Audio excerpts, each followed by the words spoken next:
দেশ বিদেশের ব্যবসা বাণিজ্য আর অর্থনীতির সব খবর নিয়ে আমন্ত্রণ ওয়ালটন স্মার্ট ফ্রিজ বিজনেস রিপোর্টে।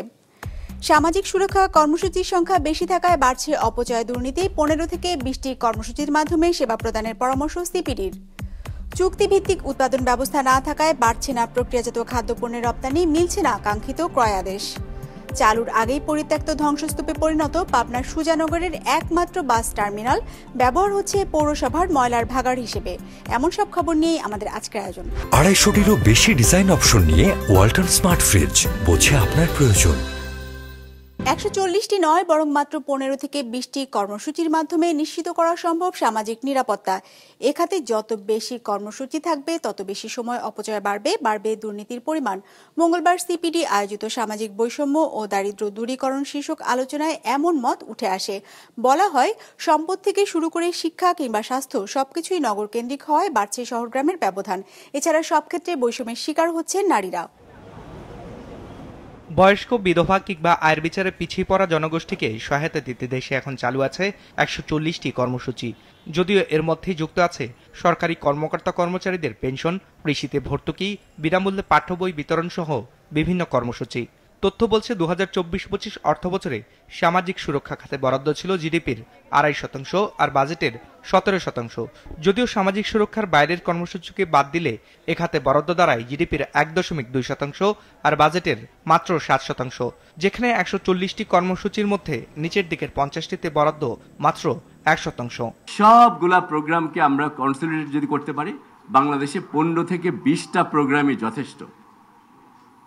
এবং এটা হলে তখন আমরা ওই 15 থেকে 20টা প্রোগ্রামে যথেষ্ট পরিমাণে সাপোর্ট দিতে পারবো, আমরা প্রোগ্রামগুলোকে ভালো করে অপারেট করতে পারবো। যত বেশি প্রোগ্রামস, তত বেশি মিনিস্ট্রি অফিসিয়ালসদের দৌড়াদৌড়ি, তত বেশি দুর্নীতি দৌরাত্ম্য, তত বেশি হচ্ছে এটা ল্যাক অফ অ্যাকাউন্টেবিলিটি। এই প্রসেস আমাদেরকে বন্ধ করতে হবে। অনুষ্ঠানে জানানো হয়, বর্তমানে রাষ্ট্রের বয়োজ্যেষ্ট ব্যক্তিদের মাসিক ভাতা দেওয়া হচ্ছে 600 টাকা, বিধবা নারীদের ক্ষেত্রে এ হার 550 টাকা।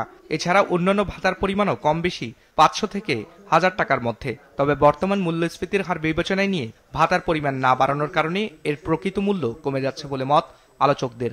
বলা হয়, সামাজিক সুরক্ষা পাবার যোগ্য নয় এমন 62% পরিবার কোনো না কোনোভাবে এই সুযোগ পাচ্ছে।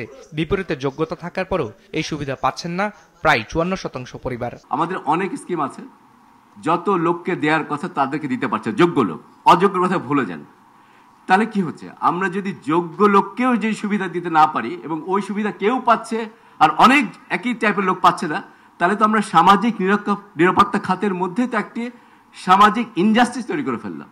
সিপিডির আলোচনায় বলা হয়, সামাজিক সুরক্ষা খাতের ব্যবস্থাপনা সঠিকভাবে না করতে পারায় দেশে বাড়ছে সামাজিক ও অর্থনৈতিক বৈষম্য। জানানো হয়, মাত্র 10% মানুষের কাছে বর্তমানে কক্ষিগত আছে প্রায় 60% সম্পদ, আর প্রায় 5% সম্পদ আছে 50% মানুষের কাছে। সময়ের সাথে সাথে আয় বৈষম্য বাড়ছে। মাত্র 10% মানুষের হাতে 50%-এরও 60% মতো অর্থ জমা হচ্ছে, আর উল্টা দিকে প্রায় 50% মানুষের হাতে 5%-এরও কম সম্পদ আছে। তো এই যে একটা বৈষম্য, এটা তো বাড়ছে। সে সাথে আমাদের শহর এবং নগরের মধ্যে আয় বৈষম্যও কিন্তু বাড়ছে। আমরা যদি দেখি এর অনেক কারণ আছে। খুবই সংক্ষেপে, যে আমাদের যে ইন্ডাস্ট্রিয়ালাইজেশন বলি, আমাদের যে ইনভেস্টমেন্ট বিনিয়োগগুলো বলি, এগুলো অনেকটাই শহর কেন্দ্রিক এবং আমাদের একটা বড় অংশ হচ্ছে ইনফর্মাল ইকোনমি। আমাদের এটাও একটা বৈষম্যকে আসলে বাড়িয়ে তুলছে। বক্তারা বলেন, শিক্ষা, স্বাস্থ্য কিংবা চিকিৎসা সব ক্ষেত্রেই শহরের তুলনায় পিছিয়ে গ্রাম। শিল্পায়নও হচ্ছে ঢাকা আর চট্টগ্রাম কেন্দ্রিক, ফলে গ্রামে কমছে কাজের সুযোগ, বাড়ছে আয় বৈষম্য। রায়হান শোভন, বিজনেস রিপোর্ট, মাছরাঙা টেলিভিশন। চুক্তিভিত্তিক উৎপাদন ব্যবস্থা না থাকায় বাড়ছে না প্রক্রিয়াজাত খাদ্যপণ্যের রপ্তানি, ফলে কাঙ্ক্ষিত ক্রয়াদেশ পাচ্ছেন না এ খাতের উদ্যোক্তারা, যা থেকে উত্তরণে সরকারের সহায়তা চেয়েছেন খাত সংশ্লিষ্টরা। মঙ্গলবার রাজধানীতে আয়োজিত বাপা ফুডপ্রোর উদ্বোধনী অনুষ্ঠানে এসব বিষয় উঠে আসে।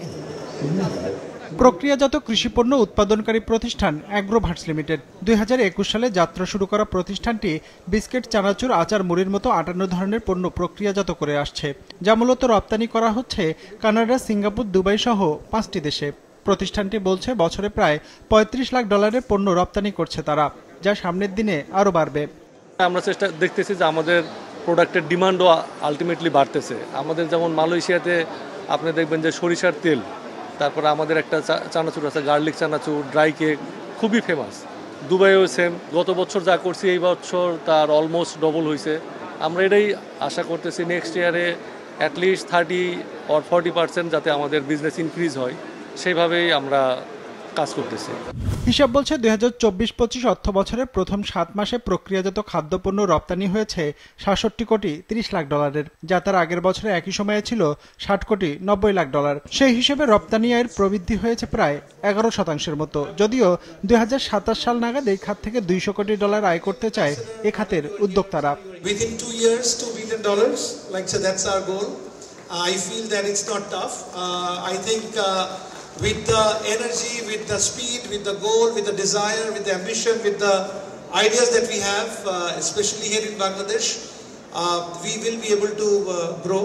দশম বাপা ফুড প্রোর উদ্বোধনী অনুষ্ঠানে উদ্যোক্তারা বলেন, প্রক্রিয়াজাত খাদ্যপণ্যের রপ্তানি বাড়ানোর সুযোগ থাকলেও চুক্তিভিত্তিক উৎপাদন ব্যবস্থা না থাকায় তা সম্ভব হচ্ছে না, ফলে কাঙ্ক্ষিত মাত্রায় এগুতে পারছে না এই খাত। এমন অবস্থায় সরকারের সহায়তার দাবি জানান তারা। বেশি সাহেব, আপনি এক্সপোর্টের সাথে ইনভলভ, পৃথিবীর বড় দায়িত্বে আছেন আপনি। আমার মনে হয় আপনি যদি উদ্যোগ নেন তাহলে আমরা এই সিএমের পারমিশনটা আমরা পাবো। EPB is always with you, work with BAPA hand in hand, and we will, materially the vision, the action plan you define, any support EPB or government will extend to you and we will work together.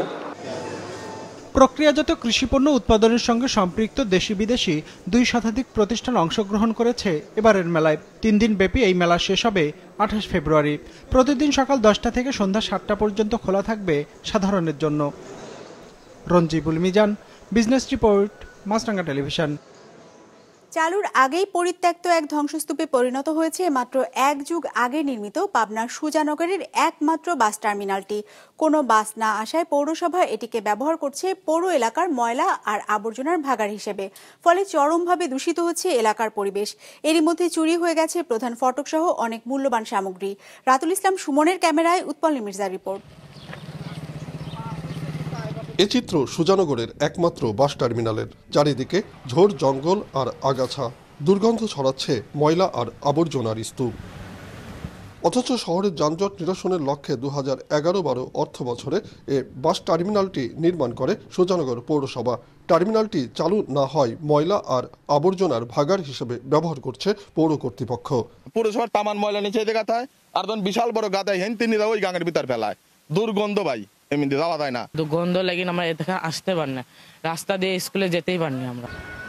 এরই মধ্যে দুর্বৃত্তরা ভেঙে ফেলেছে নাম ফলক, খুলে নিয়ে গেছে লোহার ফটক, চুরি হয়ে গেছে বৈদ্যুতিক পোল সহ অসংখ্য ইলেকট্রিক সামগ্রী। চারিদিকে শুধু ভাঙচুর আর ধ্বংসের চিহ্ন। সরকার এত টাকা খরচ করে বাস টার্মিনাল করলো, উদ্বোধন নাই করতে আবার ভাঙিয়ে ছেড়ে শেষ হয়ে যাচ্ছে। এটা দেশের বিশাল ক্ষতি। কোটি কোটি টাকা খরচ করে টার্মিনাল করলে আজ পর্যন্ত একটা বাসও আসেনি। আপনার বাস না আসাতে আপনার এই দেখেন না কি নোংরা, কি পরিবেশ। এখানে মাদক দ্রব্য সেবন করা হয়, অন্যায় অত্যাচারের ভিতরে সবকিছু হয়। এদিকে টার্মিনালটি চালু না হয় পৌর এলাকার প্রাণকেন্দ্রে যত্রতত্রই দাঁড়িয়ে যাত্রী তুলছে বাস, ফলে তীব্র যানজটে চরম দুর্ভোগ পোহাচ্ছেন এলাকাবাসী। রাস্তাটা বড় করলেই যাবে আর রাস্তাটা এরকম প্লেন সুন্দর করলে পরে যাবে। বাজারে যেগুলো অপ্রয়োজনীয় গাড়িগুলো খাড়ায় আছে, এই গাড়িগুলো অন্তত যদি টার্মিনাল হিসাবে না হলে এই জায়গাটা রাখতো, অন্তত এটুকু তো ক্লিয়ার থাকতো। তবে পৌর কর্তৃপক্ষ আশা করছেন অচিরেই এই বাস টার্মিনালটি প্রয়োজনীয় সংস্কারের মাধ্যমে চালু করা সম্ভব হবে। কিছুদিন আগেও আমরা একটা কর্মশালা করেছি, সেখানে ওই বিষয়গুলো উঠে এসেছে তারুণ্যের উৎসবে। তো এই কর্মশালার মাধ্যমে যে বিষয়গুলো উঠে এসেছে সেগুলোর মাধ্যমে আমরা এই টোটাল যে অব্যবস্থাপনাগুলো আছে সেগুলোকে একটা সুন্দর ব্যবস্থাপনার মধ্যে আনার জন্য আমরা একটা কর্মপরিকল্পনা করে ঊর্ধ্বতন কর্তৃপক্ষ বরাবর আমরা পাঠাবো। অবিলম্বে এ বাস টার্মিনালটি চালুর মাধ্যমে সুজানগর শহরকে যানজট মুক্ত করার দাবি জানিয়েছেন এলাকাবাসী। উৎপল মির্জা, বিজনেস রিপোর্ট, মাছরাঙ্গা টেলিভিশন। 250-টিরও বেশি ডিজাইন অপশন নিয়ে ওয়ালটন স্মার্ট ফ্রিজ, বোঝে আপনার প্রয়োজন। ভয়াবহ অগ্নিকাণ্ডে সাজেকে শত কোটি টাকার ক্ষতির দাবি করেছেন ব্যবসায়ীরা। এক্ষেত্রে তাদের আবেদনের প্রেক্ষিতে সাজেকে পর্যটকদের ভ্রমণের নিরুৎসাহিতের বিজ্ঞপ্তি প্রত্যাহার করেছে প্রশাসন। রাঙামাটি প্রতিনিধি শঙ্কর হোড়ের পাঠানো তথ্য ছবিতে ডেস্ক রিপোর্ট। প্রতিদিনের মতো মেঘের খেলা, সূর্যোদয়ের আলোর মেলা, কোনো কিছুই আজ দৃষ্টি কাড়েনি অপার সৌন্দর্যের লীলাভূমি সাজেকে। ভয়াবহ অগ্নিকাণ্ডে এর 1/3 জুড়ে শুধুই ধ্বংসস্তূপ আর চারপাশে পোড়া গন্ধ। হঠাৎ মনে হবে যেন যুদ্ধবিধ্বস্ত কোনো নগরী। সব হারিয়ে কেউ খোলা আকাশের নিচে রাত কাটিয়েছেন, কেউ বা থেকেছেন আশেপাশের স্বজনদের বাড়িতে। বোমা ওঠার পরে আমরা লোকজন নিয়ে এখান থেকে দৌড়াই দিকে আসছি, ওরা দেখি যখন শুধু ধুমা আর ধুমা। ঘর পুড়ে গেছে, মানে সবগুলো শেষ, কিছু জিনিস বাইর করতে পারে না। নিজেদের ব্যবহার করার কাপড় চোপড় হইতে অনেক কিছু দেখছি, পাতি আমাদের দান পর্যন্ত পুড়ে গেছে। ঘরের ভিতরে দান ছিল, এখন আমরা কি খাবো? একদম রাস্তায় থাকা ছাড়া কোনো উপায় নেই, সব শেষ হয়ে গেছে। সাজেক কটেজ ও রিসোর্ট মালিক সমিতি জানিয়েছে, আগুনে 34টি রিসোর্ট, 7টি রেস্টুরেন্ট ও 18টি দোকান পুড়েছে। বসত ঘর পুড়েছে 36টি। সেগুলোর অধিকাংশ কাঠ ও টিনের হওয়ায় আগুন দ্রুত ছড়িয়ে পড়েছে বলে মনে করছে ফায়ার সার্ভিস। আমার রিসোর্ট প্রায় 40 লাখের উপরে হবে, প্লাস হবে, পুড়ে গেছে। সরকারের কাছে আমাদের এই দাবি যে আমাদের এখানে দ্রুত একটি ফায়ার স্টেশনের ব্যবস্থা করা, আর আমাদের এখানে যারা ক্ষতিগ্রস্ত হয়েছে তাদের দিকে একটু সুদৃষ্টি দেওয়া, যাতে ঘুরে আমরা দাঁড়াতে পারি। প্রত্যেকটা রিসোর্ট, প্রত্যেকটা দোকান, প্রত্যেকটা ঘরবাড়ির মধ্যে অগ্নি নির্বাপনের সামগ্রী যদি থাকে, আগুনের শুরু থেকে যদি নির্বাপন করা যদি যায় তাহলে আগুন বড় হতে পারে না। এদিকে আগুনের ঘটনায় এরই মধ্যে 5 সদস্যের তদন্ত কমিটি গঠন করেছে জেলা প্রশাসন। কমিটিতে রাঙামাটি স্থানীয় সরকার উপপরিচালককে আহ্বায়ক এবং বাঘাইছড়ি উপজেলা নির্বাহী কর্মকর্তাকে সদস্য সচিব করা হয়েছে। আগামী 7 কার্যদিবসের মধ্যে প্রতিবেদন জমা দেওয়ার কথা রয়েছে তাদের। সকল কিছু বিবেচনায় নিয়ে আমরা পর্যটনের উপর যে নিষেধাজ্ঞা, সাময়িক নিষেধাজ্ঞা ছিল, সেটাও আজকে উঠিয়ে দেওয়ার সিদ্ধান্ত নিয়েছি, যাতে আগত সকল পর্যটক সেখানে থাকতে পারে এবং তারা ভ্রমণ করতে পারে। সোমবার দুপুরে ভয়াবহ অগ্নিকাণ্ড ঘটে দেশের অন্যতম দৃষ্টিনন্দন পর্যটন কেন্দ্র সাজেকে। মুহূর্তেই আগুন ছড়িয়ে পড়ে বসতঘর, দোকানপাট ও কটেজে। তবে এই ঘটনায় হতাহতের কোনো খবর পাওয়া যায়নি। নাদিয়া আফরিন, বিজনেস রিপোর্ট, মাছরাঙা টেলিভিশন।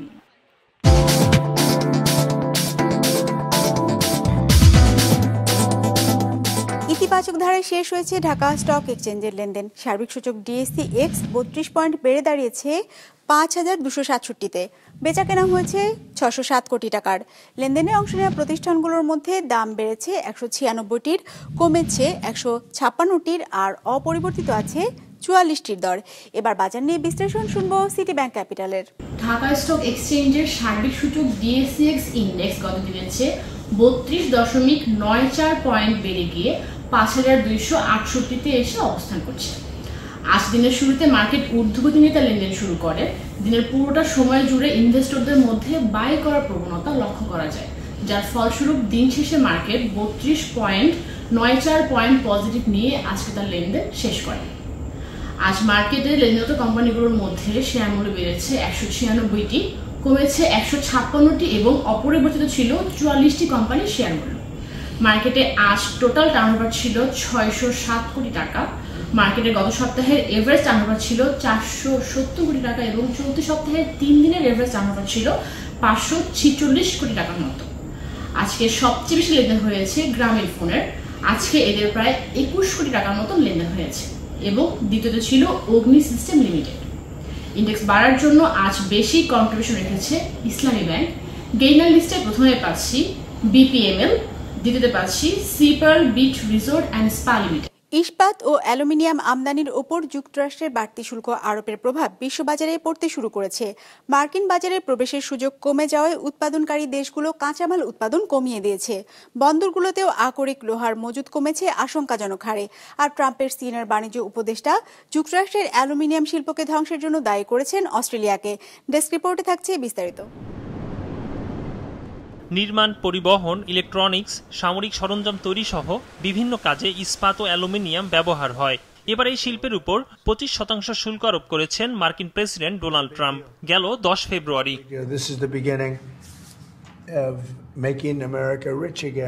ট্রাম্পের এই নিয়ন্ত্রণমূলক সিদ্ধান্তে বিশ্বজুড়ে ইস্পাত ও অ্যালুমিনিয়াম কারখানাগুলো বড় ধরনের চাপে পড়েছে। যুক্তরাষ্ট্রে স্টিল রপ্তানিকারকদের শীর্ষে রয়েছে কানাডা, মেক্সিকো ও ব্রাজিল। এর মধ্যে শুধু কানাডা বছরে স্টিল রপ্তানি করে 6 মিলিয়ন টন। অতিরিক্ত শুল্কের প্রভাবে রপ্তানি কমায় চীনের ডালিয়ান কমোডিটি এক্সচেঞ্জে আকরিক লোহার দাম 0.77% কমেছে। প্রতি টন লেনদেন হয়েছে প্রায় $115, আর সিঙ্গাপুরে ধাতুটির দাম 0.18% কমে প্রতি টন $108 বিক্রি হচ্ছে। এদিকে ইস্পাত শিল্প নিয়ে সবচেয়ে বেশি চাপে পড়েছে চীন। দেশটির কিছু ইস্পাত পণ্যের উপর প্রায় 28% অ্যান্টি ডাম্পিং শুল্ক আরোপের ঘোষণা দিয়েছে ভিয়েতনাম। এর আগে যুক্তরাষ্ট্রের 25% শুল্ক আরোপের পর চীনা স্টিল প্লেটের উপর শুল্ক আরোপ করে দক্ষিণ কোরিয়াও। মাই স্টিলের তথ্য অনুযায়ী ব্লাস্ট ফার্নেস ইস্পাত কারখানার সক্ষমতার ব্যবহারের হার টানা দ্বিতীয় সপ্তাহেও কমেছে। দৈনিক কাঁচামাল উৎপাদন 0.21% কমে 22,80,000 টনে নেমেছে। এছাড়া চীনের বন্দরগুলোয় আকরিক লোহার মজুদ 1.15% কমে 14,58,00,000 টন হয়েছে। ট্রাম্পের সিনিয়র বাণিজ্য উপদেষ্টা অভিযোগ করেন অস্ট্রেলিয়ান স্টিল যুক্তরাষ্ট্রের নিজস্ব শিল্পকে হত্যা করেছে। তবে ট্রাম্পের 25% শুল্ক অনিশ্চয়তা বাড়িয়েছে অস্ট্রেলিয়ার অ্যালুমিনিয়াম শিল্প জুড়ে। দেশটির $18 বিলিয়ন শিল্পটি উৎপাদন কমিয়ে কর্মী ছাঁটাইয়ে বাধ্য হচ্ছে। একরামুল ইসলাম খান, বিজনেস রিপোর্ট, মাছরাঙ্গা টেলিভিশন। দর্শক, আমাদের যে কোনো পর্ব নিজেদের সুবিধাজনক সময় দেখতে সাবস্ক্রাইব করুন বিজনেস রিপোর্টের অফিসিয়াল ইউটিউব চ্যানেল। ফেসবুক পেজে লাইক দিয়ে আপডেট থাকুন ব্যবসা বাণিজ্যের আলোচিত সব ঘটনা সম্পর্কে। আর আপনাদের মতামত জানান কমেন্টস অথবা ইনবক্সে। আজ এটুকুই, বিদায় নিচ্ছি, ভালো থাকবেন।